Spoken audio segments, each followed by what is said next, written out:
Hi friends, అందరూ నమస్కారం. Welcome to our channel. మన ఆంధ్రప్రదేశ్లో త్వరలో జరగబోయే కోర్టు ఎగ్జామ్స్ అనేవి కాదు, ఏ ఎగ్జామ్స్ జరిగినా అందులో తప్పకుండా 1 నుంచి 2 క్వశ్చన్లు, కొన్నిసార్లు 3 క్వశ్చన్లకు కూడా వచ్చే టాపిక్ ఏదైనా ఉంది అంటే అది 2011 జనాభా లెక్కలకు సంబంధించిన టాపిక్స్ అనమాట. సో ఈ వీడియోలో మనం మోస్ట్ ఇంపార్టెంట్ 25 క్వశ్చన్స్ ఇండియాకి సంబంధించిన పాపులేషన్ సెన్సెస్ 2011 అండ్ అదేవిధంగా ఆంధ్రప్రదేశ్కి సంబంధించిన క్వశ్చన్స్ కూడా డిస్కస్ చేయడం జరుగుతుంది. సో ఇవి మీరు చూడడం ద్వారా ఎగ్జామ్లో 2 క్వశ్చన్స్ వరకు మీరు ఆన్సర్ కరెక్ట్గా పెట్టచ్చు. సో వీడియోని చివరి వరకు చూడండి. Let us start. 2011 జనాభా లెక్కల ప్రకారం భారతదేశం మొత్తం జనాభా ఎంత? సో మనకు ఆప్షన్స్ ఉన్నాయి. 1.01 billion, 1.21 billion, 1.31 billion, 1.41 billion. So మనందరికీ తెలుసు, మన భారతదేశ జనాభా 2011 లెక్కల ప్రకారం 121 కోట్ల మంది జనాభా. సో బిలియన్ అంటే 100 కోట్లు అని అర్థం. సో 1.21 అంటే 121 కోట్లని. సో కరెక్ట్ ఆన్సర్ వచ్చేసి మనకి ఆప్షన్ బి అనేది కరెక్ట్ ఆన్సర్ అనమాట. తర్వాత ప్రశ్న, 2011 జనాభా లెక్కల ప్రకారం భారతదేశంలో అత్యధిక జనాభా కలిగిన రాష్ట్రం ఏది? మహారాష్ట్ర, ఉత్తరప్రదేశ్, బీహార్, పశ్చిమ బెంగాల్. సో మనకి హైయెస్ట్ పాపులేషన్ వచ్చేసి ఉత్తరప్రదేశ్ అనమాట. ఉత్తరప్రదేశ్ జనాభా ఎంతంటే 19.9 మిలియన్, అంటే 19.9 కోట్లు. దాదాపుగా 20 కోట్ల వరకు జనాభా ఉన్నారు అక్కడ. సో హైయెస్ట్ పాపులేషన్ వచ్చేసి మనకి ఉత్తరప్రదేశ్. బి అనేది కరెక్ట్ ఆన్సర్. సో మీరు కూడా ఆన్సర్ చేయడానికి ట్రై చేయండి క్వశ్చన్ చదువుతున్న టైంలోనే. తర్వాత ప్రశ్న, 2011 జనాభా లెక్కల ప్రకారం భారతదేశంలో అత్యల్ప జనాభా ఉన్న రాష్ట్రం ఏది? సిక్కిం, మిజోరం, నాగాల్యాండ్, గోవా. సో అత్యంత తక్కువ పాపులేషన్ ఉన్నది సిక్కిం అనమాట. అక్కడ 6.9 లక్షల మంది మాత్రమే జనాభా ఉన్నారు. సో కరెక్ట్ ఆన్సర్ వచ్చేసి ఆప్షన్ ఏ, సిక్కిం. తర్వాత ప్రశ్న,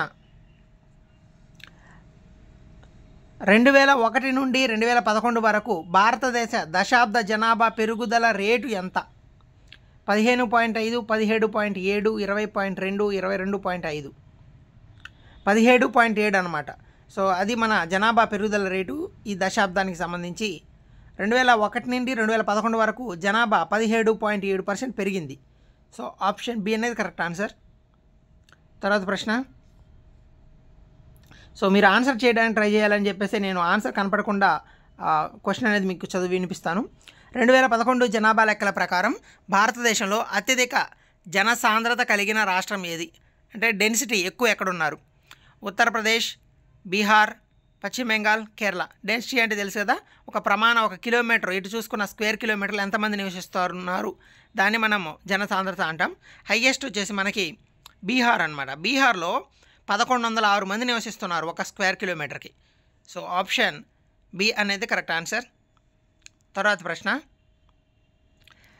2011 జనాభా లెక్కల ప్రకారం భారతదేశంలో అత్యల్ప జనసాంద్రత కలిగిన రాష్ట్రం ఏది? అరుణాచల్ ప్రదేశ్, మిజోరం, సిక్కిం, నాగాల్యాండ్. అత్యల్ప అంటే చాలా తక్కువ ఉంటారన్నమాట జనసాంద్రత అనేది. ఎక్కడంటే అరుణాచల్ ప్రదేశ్ అనమాట. కేవలం చదరపు కిలోమీటర్కి 17 మంది మాత్రమే అరుణాచల్ ప్రదేశ్లో నివసిస్తూ ఉన్నారు. సో లోయెస్ట్ డెన్సిటీ వచ్చేసి మనకి అరుణాచల్ ప్రదేశ్. ఇవి తప్పకుండా మీకు క్వశ్చన్స్ అనేవి రిపీట్ అవుతాయి, తప్పకుండా మీరు చూసుకోండి. తర్వాత ప్రశ్న, సారీ ఫర్ ది డిస్టర్బెన్స్. 2011 జనాభా లెక్కల ప్రకారం భారతదేశంలో లింగ నిష్పత్తి, జెండర్ రేషియో అనేది ఎంత? అంటే ప్రతి 1000 మంది పురుషులకి ఎంతమంది స్త్రీలు ఉన్నారు అనేదాన్ని మనం లింగ నిష్పత్తి అంటాం. ఆప్షన్ 1 వచ్చేసి 1000 మంది పురుషులకు గాను 933 మంది, 1000 మంది పురుషులకు గాను 940 మంది, 3 ఆప్షన్ 950 మంది, 4 ఆప్షన్ 960 మంది. సో మనకి 2011 జనాభా లెక్కల ప్రకారం ప్రతి 1000 మంది పురుషులకు గాను 940 మంది స్త్రీలు మాత్రమే ఉన్నారు. సో ఆప్షన్ బి అనేది కరెక్ట్ ఆన్సర్ అనమాట. తర్వాత ప్రశ్న, 2011 జనాభా లెక్కల ప్రకారం భారతదేశంలో అత్యధిక లింగ నిష్పత్తి ఉన్న రాష్ట్రం ఏది? హైయెస్ట్ జెండర్ రేషియో ఎక్కడుంది అంటే మనకి తమిళనాడు, కేరళ, ఆంధ్రప్రదేశ్, ఛత్తీస్గఢ్. సో మనకి హైయెస్ట్ లిటరసీ రేట్ వచ్చేసి కేరళనే, అదేవిధంగా లింగ నిష్పత్తి కూడా కేరళలోనే ఉంది. సో ప్రతి 1000 మంది పురుషులకి 1084 మంది స్త్రీలు ఉన్నారు. సో మంచి విషయం. తర్వాత ప్రశ్న, 2011 జనాభా లెక్కల ప్రకారం భారతదేశంలో అత్యల్ప లింగ నిష్పత్తి ఉన్న రాష్ట్రం ఏది? Haryana, Punjab, Uttar Pradesh, Bihar. So lowest gender ratio వచ్చేసి మనకి దాన్ని మనం సెక్స్ రేషియో అంటాం. సో ఆప్షన్ ఏ హర్యానా అనమాట. హర్యానాలో ప్రతి 1000 మంది పురుషులకు గాను 879 మంది స్త్రీలు మాత్రమే ఉన్నారన్నమాట. తర్వాత ప్రశ్న, 2011 జనాభా లెక్కల ప్రకారం భారతదేశంలో మొత్తం అక్షరాస్యత రేటు ఎంత? 64.32, 74.04, 80.33, 82.14. సో సరైన సమాధానం వచ్చేసి మనకి 74.04. 2001లో 64.83గా ఉన్నది. ఇప్పుడు వచ్చేసి మనకి 2011 లెక్కల ప్రకారం 74.04కి పెరిగిందనమాట. సో మనకి 2021లో మనకి మళ్ళీ సెన్సెస్ అనేది జరిగి ఉండాలి, కానీ కోవిడ్ వల్ల కొన్ని కారణాల వల్ల ఆగిపోవడం జరిగింది. సో మనకి త్వరలోనే జరుగుద్ది. అప్పుడు లేటెస్ట్గా వచ్చినాయి, అప్పుడు మనకి నెక్స్ట్ ఎగ్జామ్స్కి ఉపయోగపడతాయి. బట్ అప్పటి వరకు మనకు ఇది 2011 లెక్కలు మనకి చాలా ఇంపార్టెంట్ అనమాట. 2011 జనాభా లెక్కల ప్రకారం భారతదేశంలో అత్యధిక అక్షరాస్యత రేటు ఉన్న రాష్ట్రం ఏది? సో ఆల్రెడీ మనం ఇది చెప్పుకున్నాం కదా, తమిళనాడు, కేరళ, మిజోరం, గోవా. సో కేరళలో మనకి 94% అక్షరాస్యత రేటు ఉంది. సో అది హైయెస్ట్ మన దేశంలో. కరెక్ట్ సమాధానం వచ్చేసి కేరళ. 2011 జనాభా లెక్కల ప్రకారం భారతదేశంలో అత్యల్ప అక్షరాస్యత రేటు ఉన్న రాష్ట్రం ఏది? లోయెస్ట్ లిటరసీ రేట్ వచ్చేసి మనకి బీహార్, రాజస్థాన్, జార్ఖండ్, అరుణాచల్ ప్రదేశ్. సో బీహార్లో లోయెస్ట్ లిటరసీ రేట్ ఉంది 61.8% అనమాట. సో ఆప్షన్ ఏ అనేది కరెక్ట్ ఆన్సర్. తర్వాత ప్రశ్న, 2011 జనాభా లెక్కల ప్రకారం భారతదేశంలో అత్యధిక జనసాంద్రత కలిగిన కేంద్రపాలిత ప్రాంతం ఏది? సో ఇది మీరు క్లియర్గా చదవండి. రాష్ట్రం అడిగాడా, కేంద్రపాలిత ప్రాంతం అడిగా, ఇలాంటి మరి తప్పకుండా చూసుకోవాల్సి ఉంటుంది. పుదుచ్చేరి, ఢిల్లీ, చండీగఢ్, లక్షద్వీప్. కరెక్ట్ సమాధానం వచ్చేసి ఢిల్లీ అనమాట. ఢిల్లీలో చదరపు కిలోమీటర్కి గాను 11,320 మంది నివసిస్తున్నారన్నమాట. అక్కడ హైయెస్ట్ డెన్సిటీ అనేది ఉంది. సో ఆప్షన్ బి అనేది కరెక్ట్ ఆన్సర్. 2011 జనాభా లెక్కల ప్రకారం ఏ కేంద్రపాలిత ప్రాంతంలో జనాభా వృద్ధి రేటు తక్కువగా ఉంది? అంటే జనాభా పెరుగుదల అనేది చాలా తక్కువగా ఉందన్నమాట. అక్కడ లక్షద్వీప, అండమాన్ అండ్ నికోబార్ దీవుల, పుదుచ్చేరిన, చండీగఢ. సో లక్షద్వీప్ అనేది చాలా తక్కువ ఉందన్నమాట పెరుగుదల. అక్కడ అత్యల్పంగా 6.3 వద్ద జనాభా వృద్ధి రేటు కలిగి ఉందన్నమాట. కేవలం 6.3 అనేది అక్కడ ఉండడం వల్ల అది అత్యల్ప వృద్ధి రేటు అక్కడ నమోదవుతుందన్నమాట. సో మనకి లక్షద్వీప్ అనేది కరెక్ట్ సమాధానం.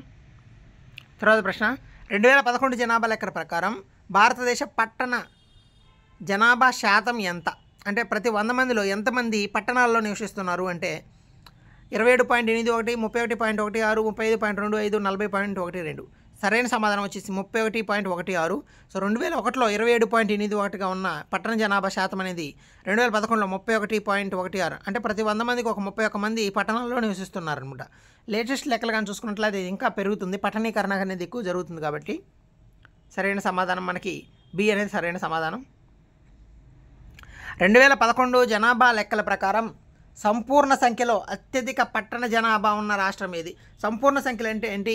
అక్కడ ఉన్న పాపులేషన్లో ఎక్కువ మంది పట్టణాల్లో నివసిస్తున్నారు అనమాట. ఏది అంటే ఉత్తరప్రదేశ్, మహారాష్ట్ర, తమిళనాడు, పశ్చిమ బెంగాల్. సో మహారాష్ట్రలో మనకి హైయెస్ట్ అర్బన్ పాపులేషన్ ఉందన్నమాట. 50.8 మిలియన్స్ అంటే 5,80,00,000 మంది పట్టణాల్లో నివసిస్తున్నారు.